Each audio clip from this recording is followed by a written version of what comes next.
आज आपण मराठी विषयामध्ये मराठी साहित्य या पुस्तकातून कथा आणि भाषिक कौशल्य विकास या पुस्तकामधून तिसरी कथा पाऊस आला मोठा गौरी देशपांडे यांची ही कथा आहे. सर्वप्रथम आपण लेखिकेचा परिचय बघूयात. प्रस्तावना. गौरी देशपांडे यांचा आहे हे असं आहे 1986 कथासंग्रह प्रसिद्ध एक एक पान गळावया ते रुओ आणि काही दूरपर्यंत 1985 नीरगाठी आणि चंद्रिके ग सारिके दुस्तर हा घाट आणि थांग आदी लघु कादंबऱ्या व विंचूर निले धडे हा ललित गद्य संग्रह प्रसिद्ध. बिटवीन बर्थ्स या इंग्रजी काव्यसंग्रह आणि 7 युगोस्लाव मराठी कथा प्रसिद्ध. द अरेबियन नाईट्स या जगप्रसिद्ध पुस्तकाचे 16 खंड मराठीत आणले. असे हे असं आहे या कथासंग्रहात म सा प पुणे संस्थेचा तर एक एक पान गळावया. मुक्काम विंचूर निले धडे या पुस्तकात महाराष्ट्र शासनाचे उत्कृष्ट वाङ्मय निर्मितीचे पुरस्कार प्राप्त.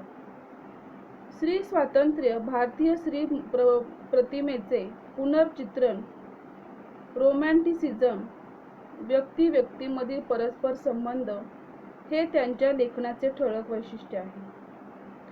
प्रस्तुत कथा आहे हे असं आहे या कथासंग्रहातील आप्पा म्हणजे वडील, मुलगी सावित्री म्हणजे सावी आणि तिची सावत्र आई अमला म्हणजे अम्मा यांच्यातील परस्पर नातेसंबंध यावर प्रकाश टाकते. अम्मी आणि सावी यांच्यातील नातेगुंफणीतून ही कथा साकारते. या दोघीही मानसिक स्थिती आणि घरातील परिस्थिती सारखी असली तरी त्यांचे स्वभाव परस्परावरून भिन्न आहेत. दोघींचा प्रवास एका दिशेने होत असला तरीही परिणाम भिन्न होतो. विधुर वडील उतार वयात अम्मीशी विवाह करतात. त्यामुळे वडिलांबद्दल काहीसा दुरावा सावीच्या मनात निर्माण होतो. पण वडिलांच्या कृतीचा अंदाज चुकलेल्या सावीला कथेच्या शेवटी अम्मा किंवा अम्मी म्हणते, चुकतात अडाखे माणसाचे, सावित्री अजून पुष्कळ आयुष्य आहे तुझ्या पुढे. हे वाक्य कथेला एका उंचीवर नेऊन ठेवते. सत्य हे कल्पनेहून भिन्न असते याची जाणीव सावीला होते आणि ती कोलमडून पडते. जीवनातील प्रत्येक अनुभव असतानाही जगण्यासाठी आवश्यक असणारे शहाणपण हे शिक्षणाने येते की उपलब्ध की उपजत बुद्धीने? प्रगल्भ ही बुद्धीने येते की विवेकाने? अशा प्रश्नांहून मूल्य संघर्ष या कथेत तरलतेने अभिव्यक्त झाले असूनही या कथेवरच 2018 मध्ये आम्ही दोघी नावाचा चित्रपट निघाला. यातला प्रश्न पहिला आहे जी स्वाध्यायकृती आपण बघणार आहोत. प्रश्न 1. कथेच्या सुरुवातीला सावित्रीने अम्मीचा आणि स्वतःचा परिचय कशा प्रकारे करून दिलेला? अम्मी ही आपली खरी आई नसून सावत्र आई आहे आणि म्हणून ती सावत्र आईने केलेल्या छळाची गोष्ट नाही. कारण आम्ही मान वर करूनही कोणाकडे पाहत नाही, आवाज चढविणे किंवा कोणावर हात उगारणे तिच्या व्यक्तिमत्वात नाही. तिचा स्वभाव अतिशय गरीब होता. एक प्रकारे तीच छळाला आमंत्रण देई.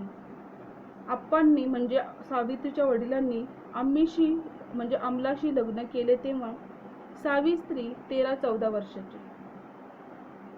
जन्मापासून आईची जाणीव न भासलेली शालेय वर्गात ती आणि आणखी एक मुलगी आई वेगळ्या बिचाऱ्या होत्या. ती मुलगी पाठ्यपुस्तकातली कविता आई म्हणून कोणी ती गाऊ लागली की ओक्साबोक्शी रडे. तिचं हे रडणं सावित्रीला नवल वाटत असे.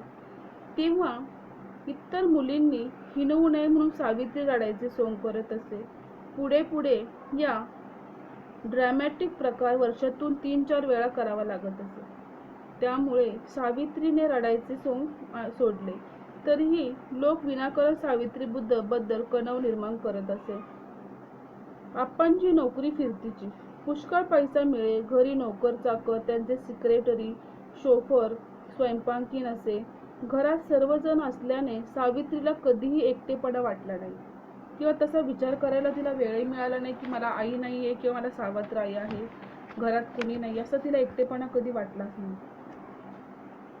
वयाच्या 53-54 वयात आप्पांनी दुसरे लग्न का केले तेच 20 वर्ष वयाच्या नाकीडोळी निठ्ठस आम्मीने लग्न का केले हे न उकळलेले कोडे ती मरेपर्यंत, की इतक्या वयात असलेल्या माणसाने एका 19-20 वर्षाच्या मुलीसंग कसं लग्न केलं. मंगलोरच्या दौऱ्याहून आप्पा परत आले ते अम्मीला घेऊनच. अंगावर रोजची धुतलेली साडी, खांद्यावर मंगळसूत्राखेरीज काही नाही, कपाळावर 10 पैशा एवढं पण फिसकटलेलं कुंकू, चेहऱ्यावर वाया पडलेली बजबूज, हडकुळी आणि गोरीफेक. अशा प्रकारे सावित्रीने आम्मीचा आणि स्वतःचा परिचय करून दिलेला आहे. यातला प्रश्न दुसरा आहे, सावित्रीच्या व्यक्तिरेखेची स्वभाव वैशिष्ट्ये लिहा. सावित्री ही व्यक्तिरेखा कथेचा केंद्रबिंदू असून ती अतिशय वस्तुनिष्ठ, वडिलांच्या स्वभावाशी मिळतीजुळती अशी आहे. आप्पांनी दुसरे लग्न केले तरी फारसे काही मनाला लावून न घेता, स्वकेंद्रित असलेली तरीही अम्मीशी अगदी तुटकपणे न वागता अल्पसा संवाद साधणारी, नाटकाची प्रॅक्टिस असली तरी आप्पांच्या नियमांचे पालन करणारी, वाचनाची आवड, कॉमिक किंवा मॅगझिन वाचते, मुलासारखे केस कापते, भराभर इंग्रजी बोलते, नाटकात काम करते, पोहायलाही तिला आवडते, खेळते, सर्व गोष्टी करायला तिला शालेय जीवनापासून आवडते. पुढे कॉलेजमध्ये गेल्यानंतरही नवे मित्रमैत्रिणी, नवे विषय, सभा संमेलने, डिकेटिंग, ड्रामेटिंग, सोसायट्या, सहली, खेळ यात तिला रमायला आवडत असे. तरी आप्पांसारखी बेपर्वा करणारी, तुसडी आणि फटकळ स्वभावाची सावित्री पाहायला मिळते. अम्मी हाही तिच्या कुतूहलाचा विषय. तिला ती खेडवळ वाटते. इतकेच नाही तर मित्रमैत्रिणींना सावित्री सावत्र आई असल्याचा परिचय करून देते. वडिलांचा मुलाजाही न ठेवता त्यांना त्वरित प्रत्युत्तर देते. परिणामांची काळजी न करता, भीती हा प्रकार कुठेही दिसत नाही, तर भविष्याचा विचार करून स्वतःबद्दल निर्णय घेणारी, दूरदृष्टी असलेली गुंफवणूक इथे होते. मात्र त्यावेळी हातातून बरेच काही निसटून गेलेले इथे असलेले दिसून येते. त्यामुळे ती भावनिकदृष्ट्या कोलमडून पडते. जीवन जगायला ती सावित्रीच्या शहाणपणापासूनच शिकते. या व्यक्तिरेखेतून लेखिकेने जीवन जगत असताना मूल्यांशी संघर्ष कशा प्रकारे होतो याचे प्रत्येकरण चित्रण येथे केलेले दिसून येते. यातला प्रश्न तिसरा आहे, सावित्री ही व्यक्तिरेखा भावनिकतेपेक्षा वस्तुनिष्ठतेला महत्त्व देते हे स्पष्ट करा, किंवा सावित्रीला जगण्याचे शहाणपण अम्मीकडून शिकायला लागले किंवा शिकावे लागले हे स्पष्ट करा, किंवा सावित्री आणि अम्मीच्या नात्यातील गुंतागुंत तुमच्या शब्दात लिहा. सावित्री ही व्यक्तिरेखा सुरुवातीपासूनच वस्तुनिष्ठ वागणारी असून ती तटस्थ राहणारी आहे. तिच्या लहानपणीच तिची आई वारल्यानं व घरात कुणीच नसल्यामुळे भावनिक जी गुंतागुंत आहे अशी तिची होत नाहीये. कारण जे वडील आहेत म्हणजे आप्पा नोकरी निमित्त सतत फिरतीवर असतात. घरात अनेक नोकर असले तरी सर्व मितभाषी असणारे किंवा अबोल असणारे, फक्त कामापुरतेच बोलणारे. त्यामुळे तिलाही फारसे बोलायची सवय नाही. शिवाय सावित्री ही आजच्या काळातील मुलींचे किंवा आजकालच्या ज्या मुली आहेत त्याचे प्रतिनिधित्व करणारी असल्यामुळे स्वकेंद्रित आहे. एकूणच आप्पांनी दुसरे लग्न करून तिच्यासाठी आई म्हणून अम्मीला घरी घेऊन आले असले तरीही ती आप्पांची बायको आपल्याला काय त्याचं असं थाटात वावरताना दिसते. शालेय जीवनानंतर कॉलेजमध्ये रमणारी, मित्रमैत्रिणींना जीवनात स्थान देणारी आणि कॉलेज शिक्षणानंतर कॉलेजमध्ये रमणारी, मित्रमैत्रिणींना जीवनात स्थान देऊन शिक्षणानंतर उच्च शिक्षण घेण्यासाठी घरापासून दूर राहण्याचा निर्णय घेणारी, आप्पांचा विरोध असला तरी भविष्यात चांगल्या नोकरीची संधी मिळाल्यास अपेक्षेनं ती उच्च शिक्षण घेण्यासाठी मुंबईसारख्या महानगरीय वस्तीत जाते आणि तेथे ती रमते. त्या शिक्षण घेण्याच्या काळावरील ती फारशी गावी घरी येत नाही. आप्पांशी फक्त तिचे फोनवर बोलणे असते. त्यामुळे आप्पा आणि तिच्यावर अलिप्तपणा निर्माण होतो.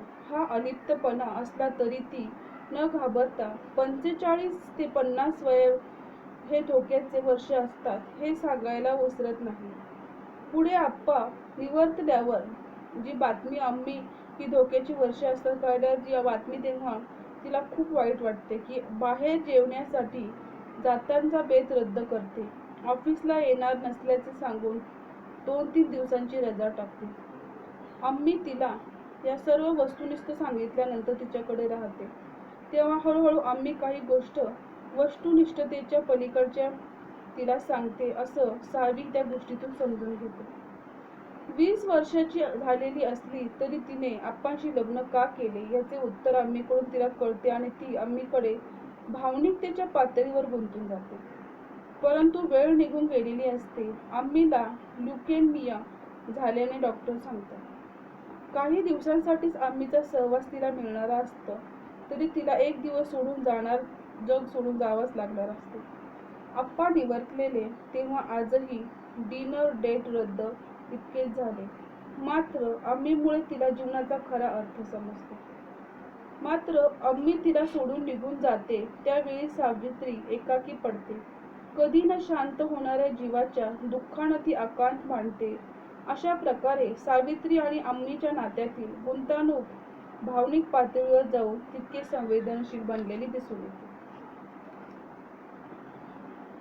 अशा प्रकारे आज आपण पाऊस आला मोठा गौरी देशपांडे यांच्या जी काही कथा आहे त्या स्वाध्यायकृतीला सुरुवात केलेली आहे. त्यामध्ये आपण आज थोडक्यात ही 3 प्रश्न अभ्यासलेली आहे. पुढील प्रश्न दुसरा आहे, खालील प्रश्नांची सविस्तर उत्तरे लिहा.